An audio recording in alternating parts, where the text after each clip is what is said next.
Okay, meeting is Okay. now streaming live on YouTube. Okay, we are live. Okay, good morning, everybody.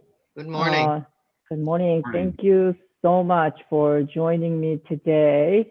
I just realized that the members here, except for me, you guys are in the DT program with Kosuke.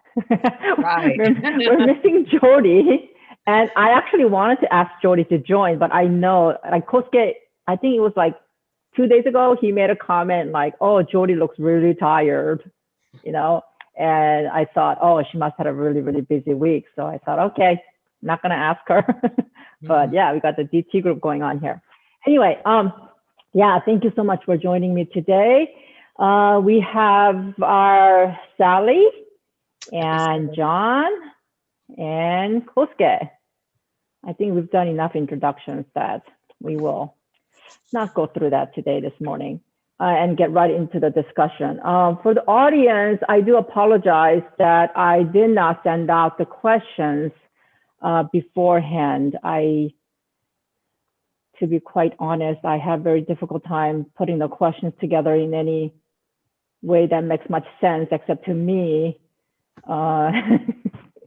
So I will clearly say the questions as we have discussions, but I really invite you guys, the audience, to do participate. And if you want to say anything at all, if you got any questions, comments, please just unmute yourself and start speaking. I would appreciate that. Okay, so today is from the Patriarchs and Prophets, chapter 50. And today's title is on tithe and offering. You know, when I first got to this chapter, I thought, okay, this should be easy.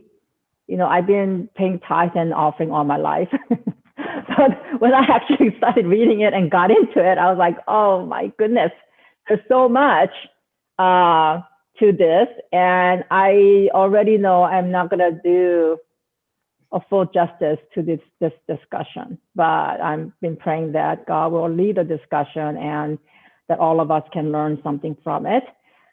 So I am actually also really glad that I have kind of like the, like John and I, right? We grew up in Adventist denomination, and I'm pretty sure that we are used to, we know what tithing is, we know what offering is, we're used to, you know, practicing that. Whereas Kosuke and Sally, you know, Kosuke did not grow up in a Christian home, certainly not in Adventist. And Sally, you mentioned that, I mean, that when you married your husband, you sort of, I think you did practice his. I attended Catholic church. Yeah, but so I'm really curious because for us Adventists growing up, like this was like a central part of our life, you know, every on a weekly basis offering the monthly, the tithing.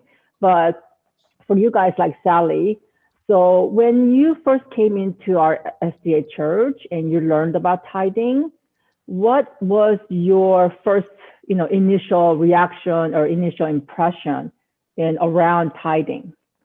Well, I mean, we tithe to the Catholic church because my husband was Catholic and we were members. And but coming into here, you know, I mean, I believe that, you know, if I go to any church, I usually put something in the offering, even if it's not my church, because I know it takes money to run the churches. So, yeah, so I don't have any objection to tithing or, you know, anything like that.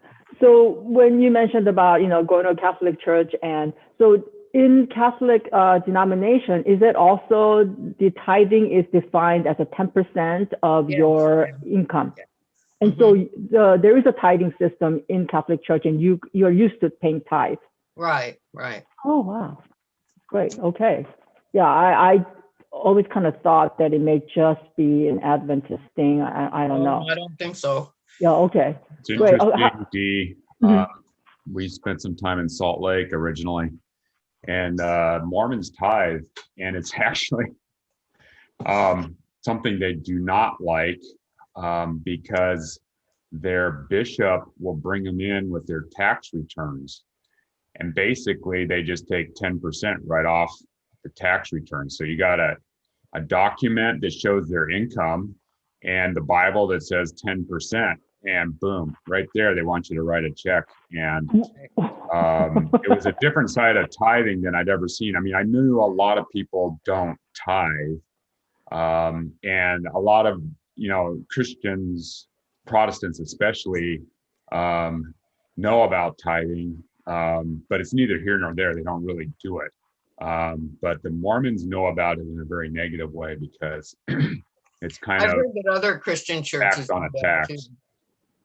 Go ahead. Because that was the other thing about East Side was nobody ever came up and demanded, that I pay before, because it took me a while to become a member, but nobody ever demanded that I come up and pay a certain amount or anything like that. Which, were you expecting it, Sally?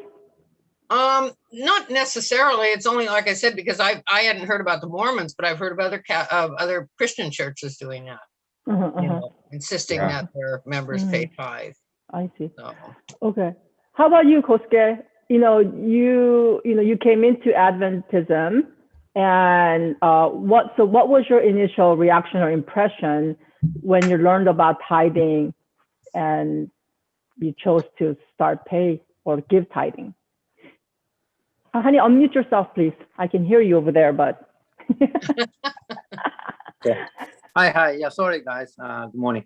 So I was not a Christian. So tithing is just like a tax, right? That John said that Mormons case. But for me, I mean that government that the church taxes, and the church charges taxes, or that or membership fee or whatever kind of image. So, I mean, it's certainly negative image, right? I mean, that not many people say, please tax me, right? I mean, that we don't say that. We try to minimize tax. And likewise, that, originally, because it's coming out of my pocket, so less will be better kind of thing, right? Not supposed to be, but yeah. Thank you for your honesty so there. that was yeah. Okay, great. I have Jeannie and George on here, and I'd like to get their thoughts. So, like I said, growing up in SDA church family, this is something very normal for us. So either George or Jeannie, if you'd like to give your input, what were you taught about tithing in your own home, as you were growing up? Was anything taught? What was taught in your family? Jeannie, thank you. I just, always grew up just, being taught that, because God, God blessed us, we give 10% to back to God. And that actually, we don't do it so God blesses us more, but that it's, it's in a way a step, taking a step of faith too, because, you're giving away some of your money, but that God will always take care of you too. Mm-hmm. Mm-hmm. Yeah. Jeannie, I hope I'm not on video. Yes, you just got on video with your washing. Are you washing your face? Okay. George, how about you? What was taught in your family, or church, as a child growing up? Okay. I also kind of grew up with a family who believes in tithing as well. And as many of you guys know, Marvin had a lot of horror stories. Yes, we heard quite a few. I remember more than him because I was older, and I could definitely feel the pinch of a tight financial strap. But I always remember, whenever we had, given money, and from a very young age, we actually worked. I remember running a donut shop when I was very young, and we were always giving part of that tithe. And so I remember that growing up, and it kind of stuck with me. And so I kind of try to relay that to my children. And I said, well, I could even do it for younger. And so my Enoch and Josie, they're 4 and 6, they get buttons. They get rewards for doing chores. They get buttons. And Josie, I remember she cried the first time Susie said, all right, we got to give 10% to Jesus and God. And she cried and cried. That was a perfect, I'm giving it buttons because she translated that to toys later on. But I remember that after the second time, it got easier. So I think a lot of us growing up poor, you giving up that money makes us feel painfully. But then we grow into it just like Josie did. Yeah, very interesting. Yeah. Yeah. See, My it's story is interesting. very, My experience came more from example than anything. And, you know, it was just something we go to church and I'd see my dad paying tithe. And there was always a little bit of a differentiation between tithe and offering. I mean, and later on, I learned that, you know, the tithe was the 10% and the offering was, you know, above and beyond. And then it actually, after a while, engendered some conversations about it. And I don't remember my parents ever making me tithe, but it was kind of like, well, my parents tithe, and then a decision I had to make, you know, once I started making money, am I going to tithe or am I not going to tithe? And honestly, and also a decision I had to make once I got married and, you know, lived independently.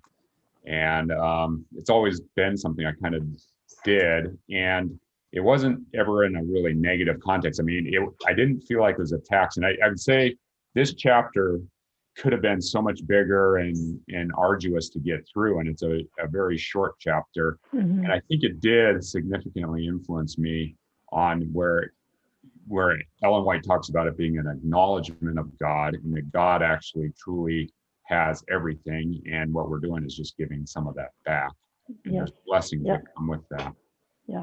Yeah, so me too. In my experience with tithing, you know, from my family is that, or from very early on, I was literally taught about tithing and offering. And I still remember very clearly how, you know, whenever we get like birthday money or money from families as gift, we would take that money and out of that, we will pull out the 10% and offer it as a tithing, you know. So that was it was something that was put into our practice from very early on. And then even like when we get something like special, like say, even if it's food, some kind of treat or sweet, then we would be given like several. What we would do is like, we would eat them, but then like, there would be like one left and we'd be like saving it. Like, okay, this is tithe, okay? But then inevitably, at the end of it all, we would like just cut up among the three of us, because there are three of us, and we would just share that. But yeah, definitely every Sabbath, my mom would have clean bills, dollar bills that she'll go to bank and take out just to use it as offering. So definitely it's something that's very much ingrained. Yep. Pastor Sam, do you have something to add? Yeah, I do. Yeah. So I have a very interesting relationship with tithe. You know, I got baptized at 15. I probably started off tithing when I got baptized, maybe. And then it kind of dropped off. I didn't really do it up until, I want to say, my early 20s. In fact, I didn't start properly tithing probably a few years before I even went into the ministry. And bear in mind, at this stage, I had been a youth leader for the best part of 7 years in my local church. So I had been, you know, in leadership at board level in so many different places. And it just didn't sit with me. And I'll tell you one of the reasons why it didn't sit with me. Well, it's not that I disagreed with it. I was fine with the concept of tithing, but I gave myself a bly because I was in debt. And because I owed money to this bank and that bank, whatever it is, I almost was like, well, obviously tithing doesn't apply to me, because how does that make any sense if I was to take 10% of what I earn when that 10% can go and pay off my debts? And the Lord would be way more happier if I just pay off my debts. So that was my interesting journey that happened. And we don't have time to go into this, but I'll share a very short synopsis and say, for a long, long time, I didn't tithe. And, you know, for all intents and purposes, my way of managing money was horrible, terrible.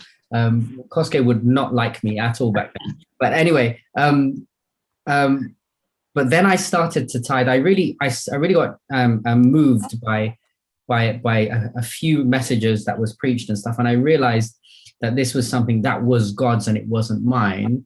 And then I started to tithe, and to cut a long story short, I saw my debt, and I'm going to use the word magically, start to disappear over time. And I can only describe that as God's providential work in something that doesn't make any sense whatsoever on paper, but made all the difference in practice. That's why I wanted to share. Amen. This has forced me to kind of think about, when did I really start tithing?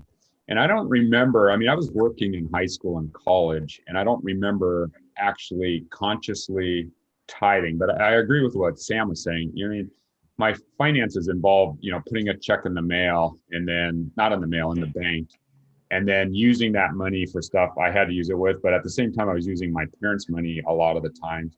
And I think maybe I started doing it a little bit in college, but it wasn't truly until I was married that it actually kind of solidified and was something that I would consistently do. And it was a team effort between my wife and myself.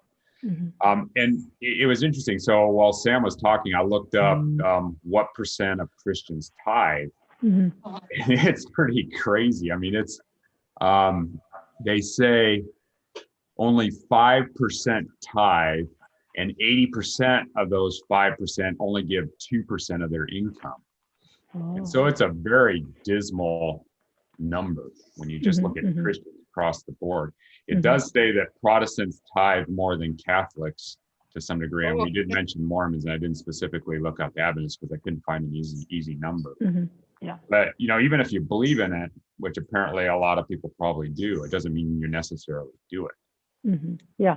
This segues into my next question, is that has any one of us, had any experience where we were hesitant to give tithes, or there were concerns about giving tithes, because of certain maybe financial reasons or whatever it might be? And if there was, what made you decide to give tithe, and what was the outcome of it? Let me ask Jesus, since he's on here. Jesus, did you hear my question? Do you have any comment?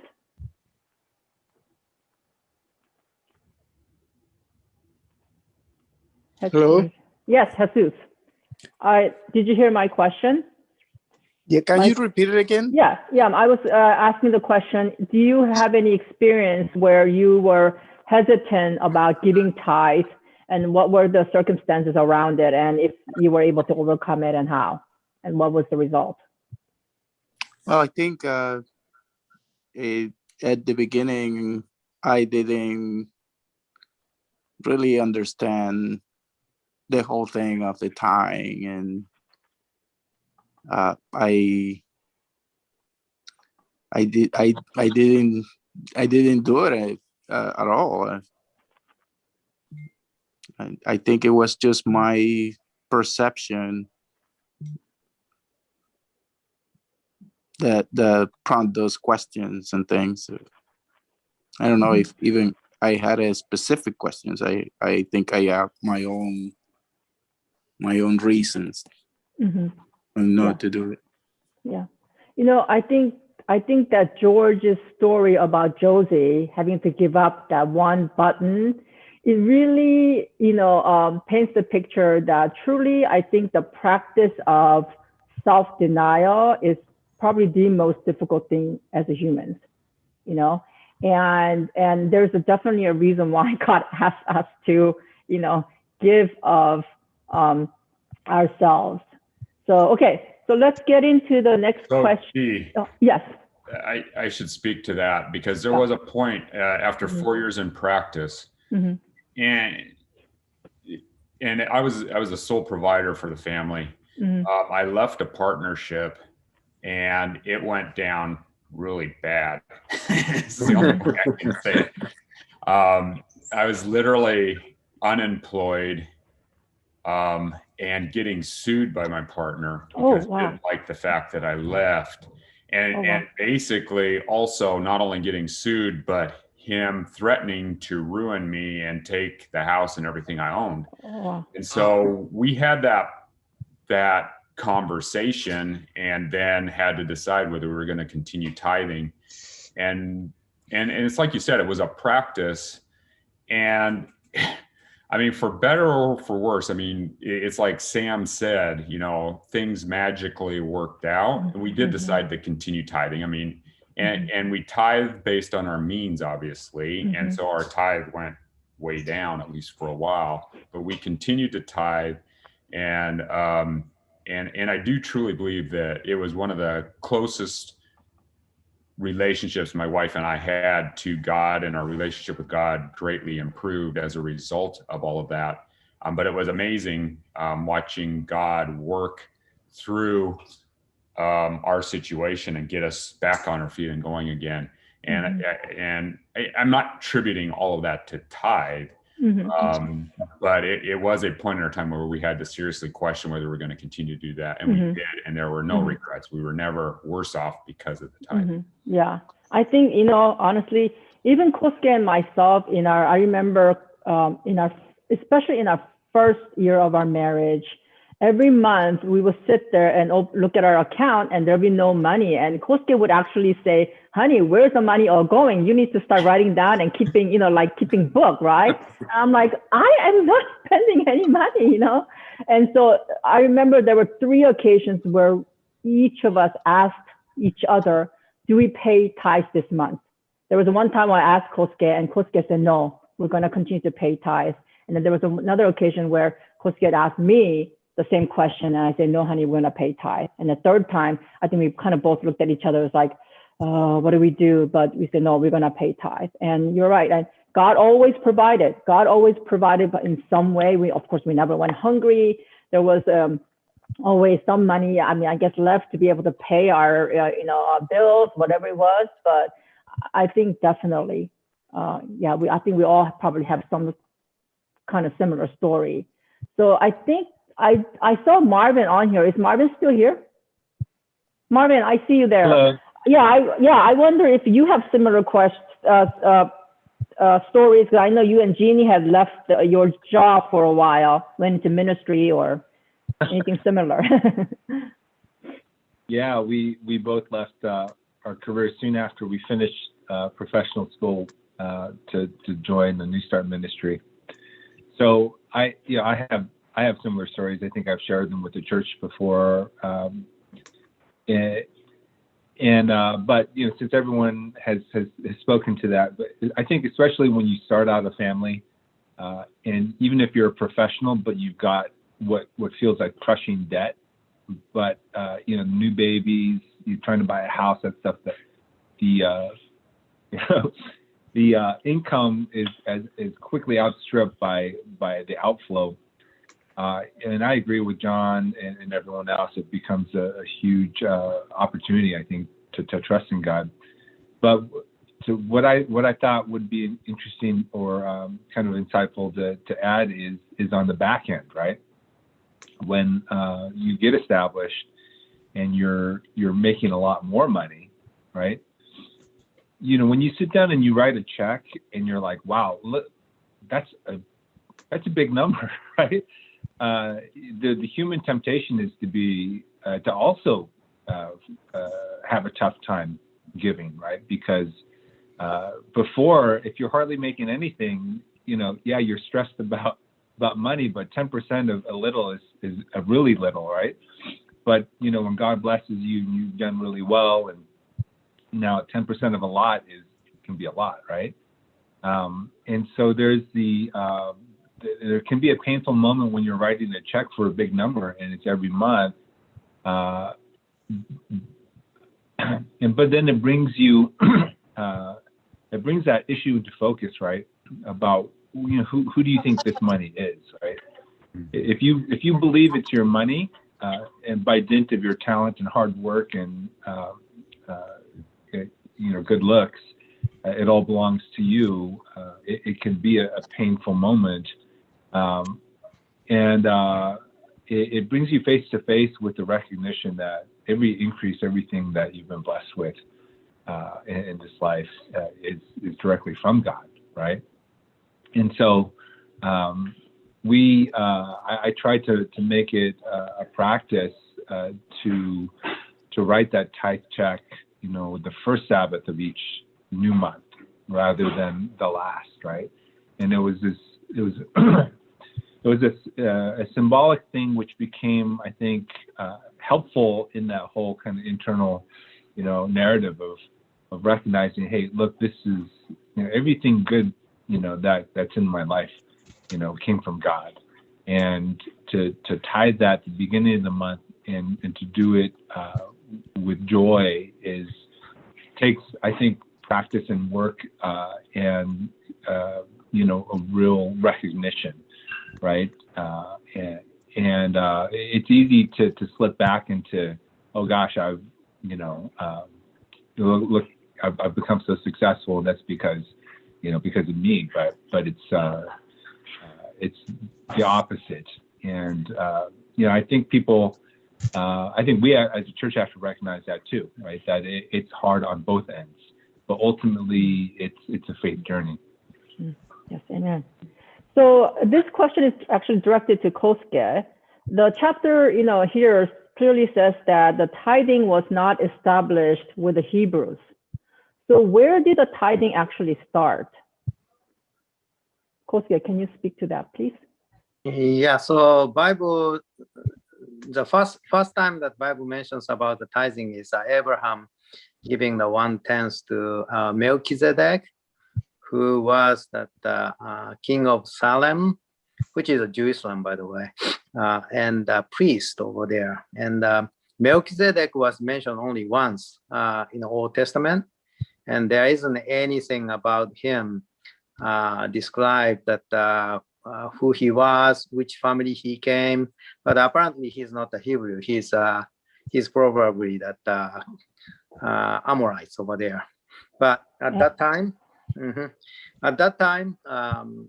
there are people who worship true God, and Abraham apparently honored, certainly Melchizedek honored God, and Melchizedek blessed that Abraham, and Abraham gave his 1/10 to Melchizedek.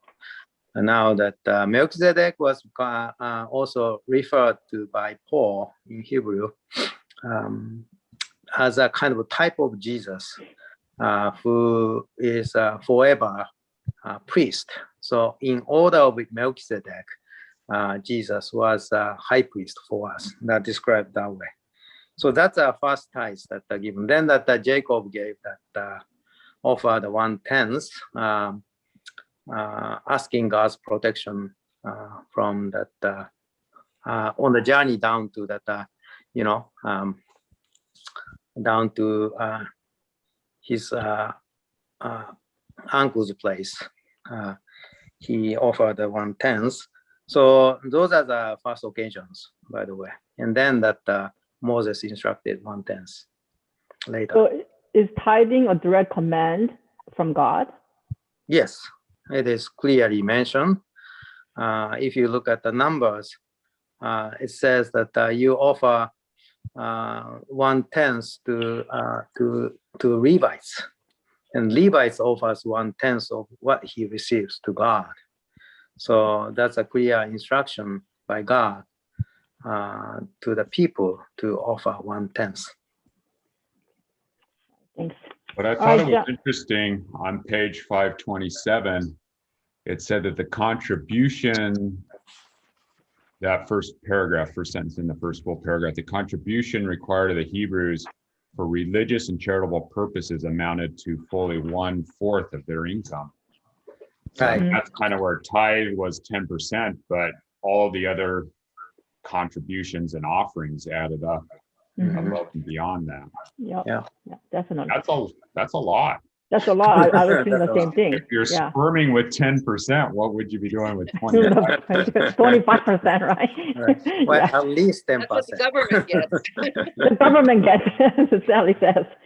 Okay, so John, this question I wanted to ask you because, in our pages to progress discussion, John has mentioned several occasions about how you vote with money and your time. And from my perspective, I understand this to mean that how you use your money and your time, it demonstrates what is important to you. So, the chapter speaks about how our time and the money spent ties into Sabbath and the tithing. So can you, John, speak to a little bit to this? Yeah. So the reference to the chapter is at the bottom of page 525, and then going on to page 526. It says, God reserved to himself a specified portion of man's time, which is a reference to the Sabbath, and of his means, which is a reference to tithe. And no man could, without guilt, appropriate either for his own interest. That's where it was mentioned in the chapter. But what happened was that, a little bit like Marvin was saying, we got into the practice of tithing, and we didn't regret it. There was always enough. But then the question came up with, instead of active income I got from my work, what do you do with passive income? And, that kind of felt like blessing upon blessing. And so Jody and I started, when we did our finances, which variably can be every month or every quarter, we would set aside our tithe, but then we would also basically take 10% of the passive income and make that our offering, because that was above and beyond. And you could say that was tithe, and often it was. But then the question became, do you send your tithe to the church or not? And I believe that God set up the tithe to support back in Moses' time, to support the Levites in the church. And Ellen White later on in this chapter talks about how the church more than ever needs the money to continue the work. But then often we would use the offering to support other organizations, whether they were church organizations or not. But that's what kind of led to, and then the question was, well, can we afford to do that? Which was kind of the same question we had with tithe. And it turns out, yeah, you can afford to do that. And then that kind of led to, an understanding that the Sabbath was kind of a tithe of your time that God asked for. And then it became a thing where, is it going to be a priority to keep the Sabbath and to pay these tithes and offerings? And then that's when it led to, with the kids are like, well, can we watch this show on a Friday night? And it'd be kind of like, yeah, you can watch that show any night during the week. Let's keep Friday night and Sabbath, Saturday, morning and afternoon special. And it led to me telling the kids, yeah, you vote with your time and your money. And it's like Dee said, it had to do almost entirely with priority. And I think unconsciously, obviously we're talking about tithe and offering, as well as the Sabbath, is something you very consciously do. And sometimes it's hard to do. But unconsciously, when you look at what you spend your time and your money on, it can be surprising. And that's where, you look at the average amount of TV Americans watch, and it comes out to about 3 hours a day. And I'm just blown away. And then you look at sports, and, a lot of America will spend a lot of their Sunday in front of the TV watching football. We have the Seahawks here in Seattle. And I'm not saying it's a bad thing. I'm just saying you need to be careful, because time is money, and, money is time a lot of times. And both of those are things you're spending a lot of money on, and a lot of time on. And it's, at least unconsciously, what you're putting your priorities on. And so I think it's just being careful to not let your priorities slip away, so that your priorities revolve around you, but they also revolve around God. And my kids are sick of that. I'm sure my wife's sick of that little saying, but I tell my kids, you vote with your time and money. And obviously some of it has to do with politics. voting for certain individuals every couple years. But I think there's smaller votes that you cast every day, and you decide whether you're going to cast them for God. Am I going to take time and do some devotion? Or am I just going to get busy with my day? And same thing with the money, do I need to buy a $5 to $10 coffee every day, or can I take some of that money and send it to, well, what we've been recently doing is send it to Venezuela and help support some of the church members' families there. And small amounts of time and money frequently add up and can make a big difference. Yeah. And also, it can adjust your focus so that you do have your focus on God more than you might otherwise. Yeah, I think definitely both the Sabbath and tithing. I think it's clear that God has consecrated it. He has set it aside, set it apart to be holy and something special. And he had purpose for that. Obviously, like I said, I think the practice of self-denial is the most difficult thing for us. And God obviously knew that. And I think that God was, again, trying to bring our attention back to being able to recognize who he is and being able to give thanks. Can I say something? Yes, absolutely. Yeah. So I think that tithe is clearly mentioned as a part of the law in the Bible, right? But actually, I think that God set this for us, as people say, that so that we can come back to God. And the interesting thing is in the Deuteronomy, Ellen G. White is quoting the chapter 26.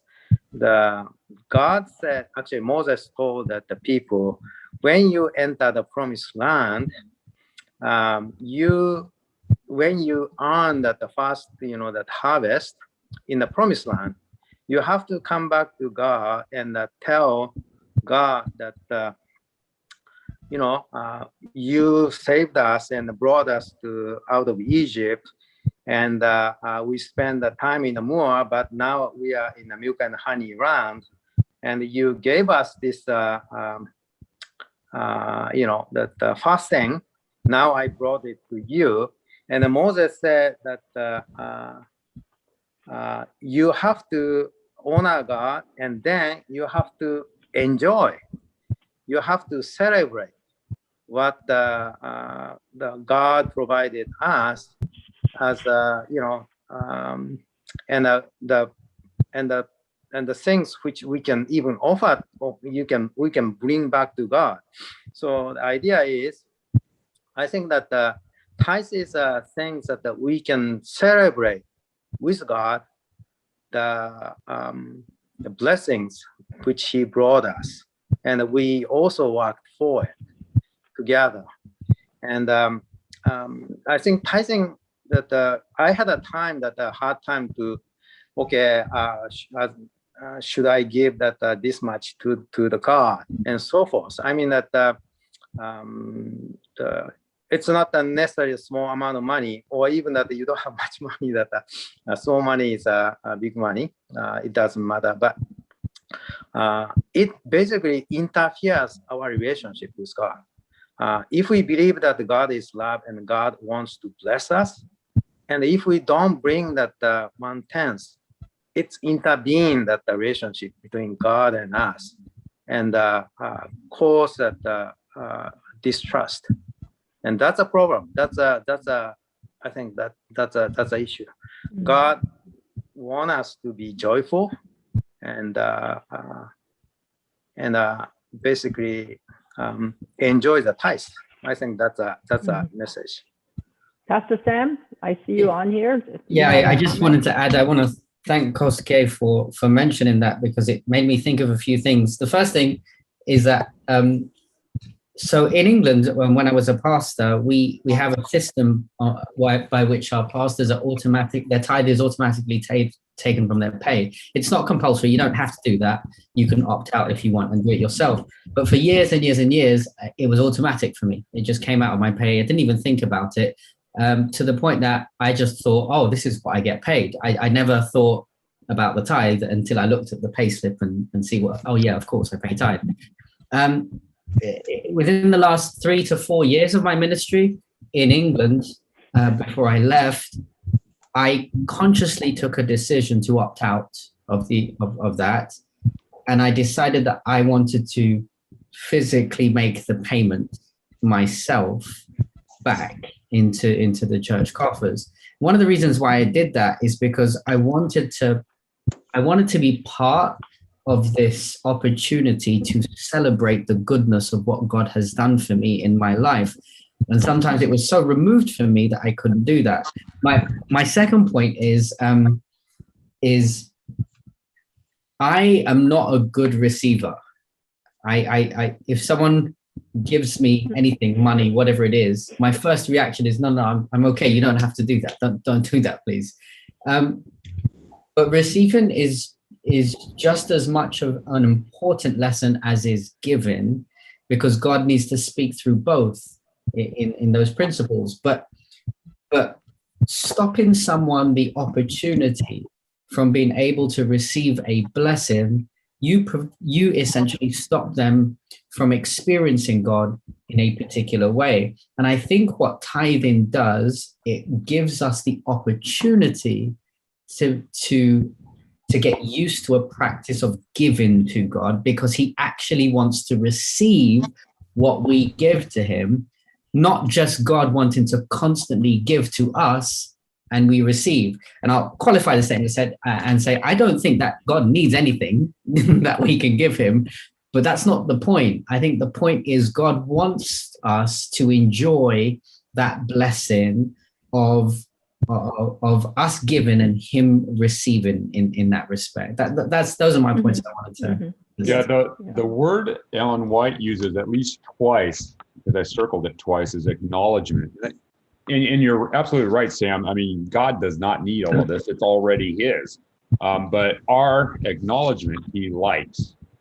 And I think just like any parent or teacher or any professional likes to have acknowledgement that what they have done is good, God likes acknowledgement that what he has done is good.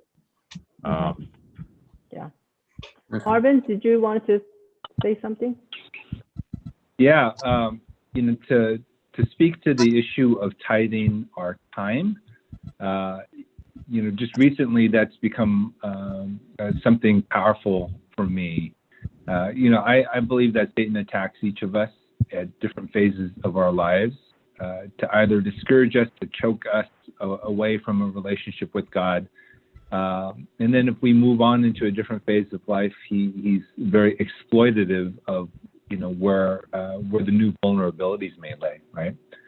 So, when we had Abby and Seth, born within the same year and not getting any sleep and, barely making our bills, that was one way to choke away my relationship with God. But now that the kids are a lot older and we're progressing our careers, I'm convinced that it was a different campaign. When we tithe our time, it's something that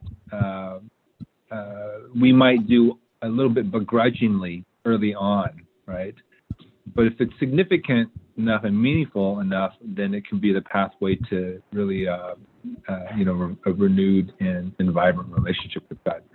So I think that, like for myself, I recently started a program with a few others at church that was different from, a devotional, like, a book you might get, and read for, 5-10 minutes in the morning. I was realizing that kind of dipping my toe in on a daily basis wasn't enough to be connected to God in a really, powerful way. So I felt like I needed something that was more rigorous, actually more time demanding. And that's weird to say from someone who's got a pretty busy and demanding law practice. But that process is actually what I needed to kind of fend off the attacks of Satan at this stage of my life. And I liken it to actually the issue with financial tithing, right? I think that if we decide to just put a little, right, in the offering basket, that we'll be blessed a little bit, right? So in the same way, if we decide to just give a little in terms of our time and our efforts and, you know, our actual bandwidth, you know, intellectually, emotionally, spiritually, we're blessed a little. But when we just really intentionally, you know, commit to something that is, you know, a much more rigorous daily, you know, commitment with accountability and interaction with God, then the blessings can be tremendous. So, you know, I say that myself, right? That you know, it's easy for me to just get into a routine. Obviously, I've been serving, you know, leadership at the church for many years. But throughout the week, I recognize that it's easy to just drift away from God and go back into your, you know, your routine of, you know, your career or just your recreation. But this concept of tithing your time, your emotional, intellectual bandwidth, I think is powerful, because actually more than what you're doing for God is what you're giving him permission to do in your life. Mm-hmm. Amen. And Marvin, I don't think the doing in your life is necessarily a guaranteed blessing the way you want it. It's not prosperity versus poverty, or, you know, endless amount of time to do even more. It'll be in ways you don't even recognize, at least initially sometimes. Mm-hmm. Yeah. All right. Thanks, guys. So the next question, we I think all of us kind of touched on this, but I'm going to be asking Sally. Sally, what in our reading today, what was the main purpose for tithing? What was that money, or whether it was the material things or actual money? What was it used for? Well, to give back and to be, you know, then to be prosperous, and but also I'm assuming that part of it was to pay the priests and build the temples, and there's one part that says that sometimes they had sin offerings, and that they were brought at feasts, and the most liberal provision was given to the poor. Yes. So, yeah, so that was part of it. Yeah, definitely. And an acknowledgement of God, as you know, we've talked about. So. Yep. Yeah. Tithing was again set aside for the Levites, the priest, and then the other offerings, like you said, often it was used for other worship purposes. And I guess they had these festivals on an annual basis where people brought offerings, and for those, a lot of bulk of that money was used to help the poor. And, you know, and from there, it goes into talking about how God made men to be his stewards of his blessings. You know, he would like to have us be his medium, his conduit, through which he can distribute his blessings, you know, and have set up this system of benevolence. And it really made me think just how it's such a great responsibility that God had given us, laid upon us. And it made me think about just how I spend money. And I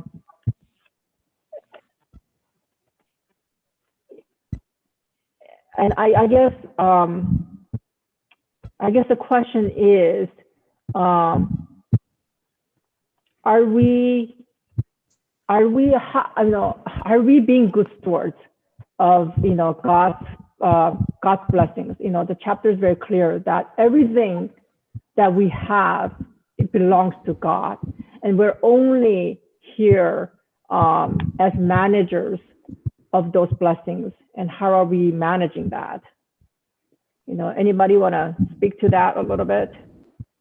You know, what I mean, let's take it to let's say at our church level. You know, one of the biggest things that happened in our church before Pastor Sam came, you guys, was that we 6 months prior, after Pastor Ron left, we really started praying about tithing because the conference told us you don't have enough tithes to bring in a full-time pastor. And and Sally, do you remember in our prayer ministry, we're praying about it every single day. We were rotating in weekly basis, praying about it. And I know so many of us were praying on it. And at the end of it, Marvin announced to us that we had met above the cutoff that they had given us, and that was like, wow, it was a huge relief, a huge blessing. And sometimes I've heard people talk about, well, I'm not tithing because I don't know where the money's going. I don't know how the money is being used. Maybe it's not being used in a productive way. So do we know how in our time right now, in our church level, conference level, where the tithe goes or offering, where is it used? How is it used? Can anyone speak to that a little bit? Kosuke, do you? Well, I don't know that I have the answers, but I believe that the tithe is going straight to the Washington conference, and the church budget is given to the local church, and so I guess that I believe that our 1/10 is distributed to that Washington conference, unions, and the general conference, all the needs basically. So I think we can get the information how it's used, in what purpose, in large picture through the website or some report. But the offering is kept within the church and the tithe goes to the conference? Sure, yeah. Anyone? Yeah, I can just speak to that and say, yeah, I think Kosuke hit the nail on the head. Yeah, that it divvied up in different percentages, and we could maybe it would do us good as a church to actually look at to get those percentages for us to be able to see how the money is used. But you mentioned something that was very interesting, and you asked a question. People don't. Well, kind of a question. You said people don't know where the money goes. It leads to another question, which I am going to open up the can of worms and wonder what you guys think. But it's important for us to to work through this, because we as a church are not perfect, much like Israel and the camp was not perfect. Also. So my question in relation to this is, what happens when you are not comfortable with the system of how tithe is set up? My real question, I guess, is what happens if you don't feel that the money is used in the way that you think it should be used to honor God? Yeah, so I'm wondering what everyone's thoughts are on that. Yeah. I've had those questions in my head. I mean, and honestly speaking, I think everyone has, because I've heard plenty of people talk about it. And my thought is that once you give, okay, first of all, it's, like we discussed, everything is God's to begin with. But when you choose to give that 10% or offering, once you give it, it's no longer yours. I mean, you can have voice in saying how it can be used, but truly, the tithe, once it goes up to the conference level, it is their responsibility to do with what they should be doing with it. And yeah, we can have all kinds of thoughts about it, but my thought is that once it's out of your hand, it's in somebody else's responsibility, and how it gets used. You can have voice in it, but it shouldn't keep you from giving, because God has said He has consecrated it. He had made it holy, and this is His. You can't keep it.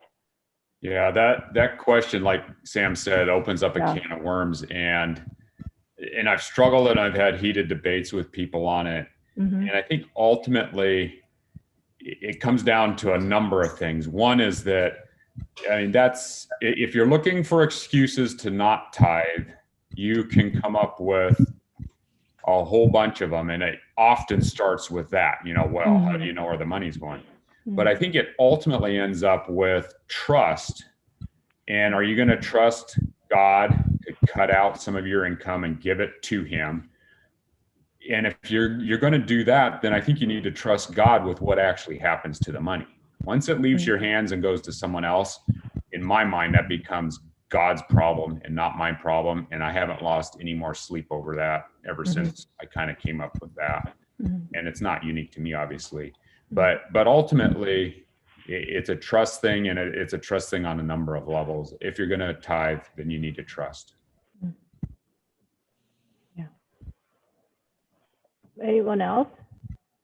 I was going to comment, but if anyone else wants to speak to that, feel free.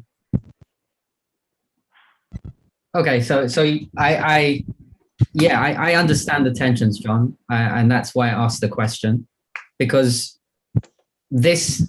here is where we bridge the difference between a follower of Jesus who decides to be in a committed relationship with God. And the reality is there are a number of things that, despite the fact that we are not in a perfect system, one thing I can be confident about is that God is using this imperfect system for his glory in so many different ways. My glasses are from Warby Parker. And one of the reasons why I choose Warby Parker is because when you buy a pair of glasses, they donate a pair of glasses to someone else on the other side of the world. It's noble, it's great, it's wonderful.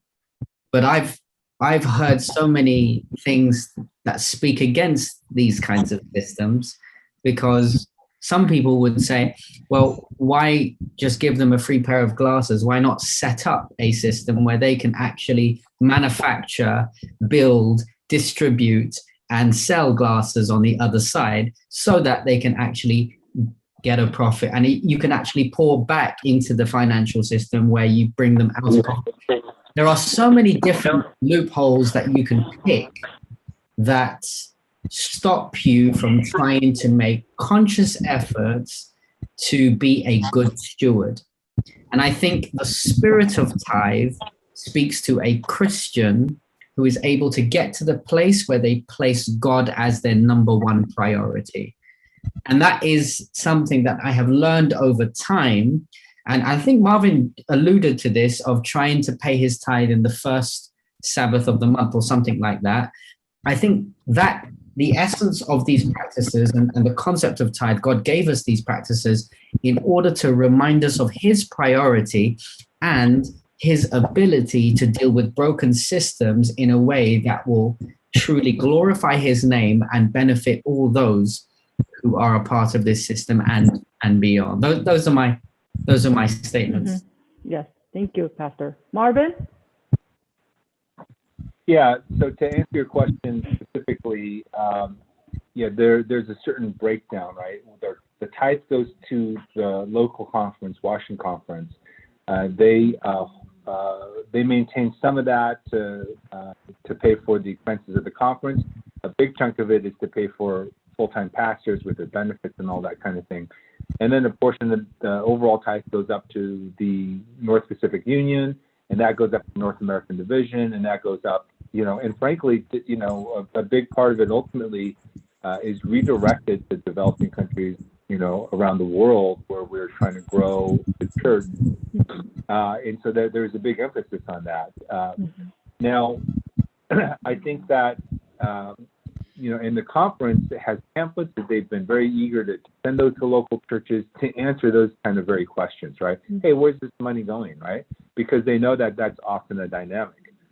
Now, because the church organization, from a governance level communication, they may have an onus and a responsibility to be good stewards themselves and to be good about communicating, right? Things like, where does worldwide tithe go to, right?